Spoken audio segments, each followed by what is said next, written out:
భగవద్బంధువులందరికీ నమస్కారం. హిందూ ప్యాడ్ ఛానల్కి స్వాగతం. స్కంద పురాణాంతర్గత వైశాఖ పురాణము. వైశాఖ పురాణంలోని మొదటి అధ్యాయము వైశాఖ మాస ప్రశంస. నారాయణం నమస్కృత్యం నరం చైవ నరోత్తమం దేవీం సరస్వతీం వ్యాసం తతో జయ ముదీరయేత్. సూత మహర్షి శౌనకాది మహర్షులనుద్దేశించి ఇలా పలికెను: మహర్షులారా వినండి. రాజర్షియగు అంబరీషుడు బ్రహ్మ మానసపుత్రుడగు నారదుణ్ణి చూసి నమస్కరించి, మహర్షి, మీరు అన్ని మాసముల మహత్వమును వివరించారు. అన్ని మాసముల యందును వైశాఖ మాసము మిక్కిలి ఉత్తమమైనది, శ్రీ మహావిష్ణువునకు మిక్కిలి ప్రీతిపాత్రమైనదని చెప్పారు. వైశాఖ మాసము శ్రీ మహావిష్ణువునకు ఇష్టమగుటకు కారణమేంటి? ఈ మాసమునందు విష్ణుప్రియములైన ధర్మములేవి? మానవులు ఆచరింపవలసిన దానములను వాని ఫలములను వివరింపగోరుచున్నాను. పూజ, దానము మున్నగు వానిని ఏ దైవమునుద్దేశించి చెయ్యవలెను? వాని ఫలమిట్టిది. పూజా ద్రవ్యములెట్టివి? మున్నగు విషయములను దయయుంచి వివరింపగోరుచున్నానని సవినయంగా ప్రశ్నించెను.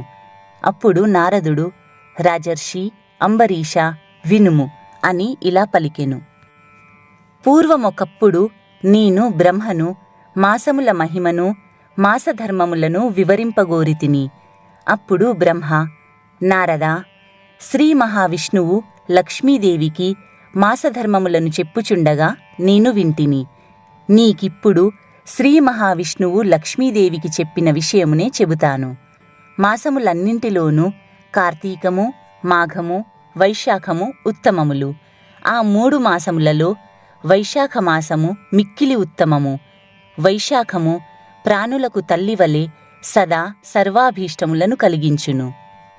ఈ మాసమునందాచరించిన స్నానము, పూజ, దానము మున్నగునవి పాపములన్నింటినీ నశింపచేయును. ఈ మాసములో చేసిన స్నాన, పూజ, జప, దానాదులను దేవతలు సైతము తలవంచి గౌరవిస్తారు. విద్యలలో వేద విద్య వలె, మంత్రములలో ఓంకారము వలె, వృక్షములలో దివ్యవృక్షమైన కల్పవృక్షము వలె, ధేనువులలో కామధేనువు వలె, సర్వసర్పములలో శేషుని వలె, పక్షులలో గరుత్మంతుని వలె, దేవతలలో శ్రీ మహావిష్ణువు వలె, చతుర్వర్ణములలో బ్రాహ్మణుని వలె, ఇష్టమైన వానిలో ప్రాణము వలె, సౌహార్దములు కలవారిలో భార్య వలె, నదులలో గంగానది వలె, కాంతి కలవారిలో సూర్యుని వలె, ఆయుధములలో చక్రము వలె, ధాతువులలో సువర్ణము వలె, విష్ణుభక్తులలో రుద్రుని వలె, రత్నములలో కౌస్తుభము వలె, ధర్మహేతువులగు మాసములలో వైశాఖ మాసము ఉత్తమమైనది. విష్ణుప్రియ మగుట చేతనే వైశాఖ మాసమును మాధవమాసము అని అంటారు. విష్ణుప్రీతిని కలిగించు మాసములలో వైశాఖ మాసమునకు సాటి అయినది లేదు. సూర్యుడు మేషరాశియందుండగా వైశాఖమున సూర్యోదయమునకు ముందుగా నదీ తటాకాదులలో స్నానమాచరించినచో శ్రీ మహావిష్ణువు లక్ష్మీదేవితో కలిసి అతి ప్రీతితో వారిని ఉద్ధరిస్తాడు.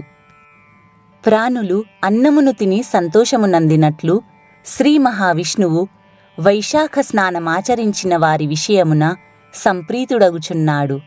అట్లు వైశాఖ స్నానమాచరించిన వారికి అన్ని వరములు ఇవ్వడానికి సిద్ధమై ఉన్నాడు. వైశాఖ మాసమున ఒకసారి మాత్రమే స్నానము, పూజ చేసినచో అతడు పాప విముక్తుడై విష్ణులోకమును చేరుచున్నాడు. వైశాఖ మాసంలో వారము రోజులు స్నానాధికమును చేసినచో ఈ మాత్రమునకే శ్రీహరి అనుగ్రహ బలమున కొన్ని వేల అశ్వమేధ యాగములను చేసినచో వచ్చునంతటి పుణ్యమును పొందుతాడు. స్నానము చేయడానికి శక్తి లేకున్నా స్నాన సంకల్పము దృఢముగా నున్నచో అతడు 100 అశ్వమేధ యాగములు చేసినంత పుణ్యమును పొందుతాడు.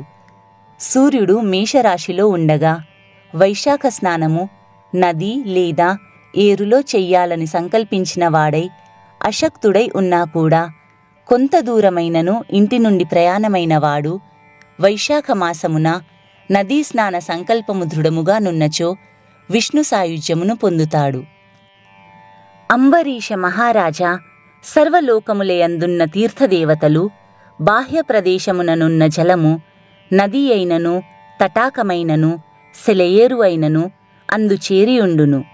జీవి చేసిన సర్వపాపములు జీవి అట్టి జలమున పవిత్ర స్నానమాచరించు వరకు యముని ఆజ్ఞను అనుసరించి జీవి సూక్ష్మ శరీరముననుసరించి వృధచేయుచుండును. జీవి వైశాఖమున అట్టి బాహ్య ప్రదేశముననున్న జలమున స్నానమాచరింపగానే ఆ జలమునధిష్ఠించి ఉన్న సర్వతీర్థదేవతల శక్తి వలన ఆ జీవి చేసిన సర్వపాపములు హరించును. సర్వతీర్థదేవతలు సూర్యోదయమును మొదలుకొని 6 ఘడియల వరకు బాహ్య ప్రదేశమునందున్న ఆ నది లేదా తటాకాది జలములను ఆశ్రయించి ఉంటారు. ఆ జలమున తామున్న సమయమున స్నానమాచరించిన వారి పాపములను ఆ దేవతలు నశింపచేస్తారు. స్నానమాచరించిన వారికి హితమును కలిగిస్తారు. చెయ్యని వారిని శాపాదులచే నశింపచేస్తారు. వారు శ్రీ మహావిష్ణువు ఆజ్ఞను అనుసరించి ఇలా చేస్తారు. సూర్యోదయమైన 6 ఘడియల తరువాత తీర్థదేవతలు తమ తమ స్థానములకు వెళ్ళిపోతారు. మరల సూర్యోదయమునకు ముందుగా బాహ్య ప్రదేశమందున్న జలమును ఆవహించి స్నానమాడిన వారి పాపములను నశింపచేస్తుంటారు.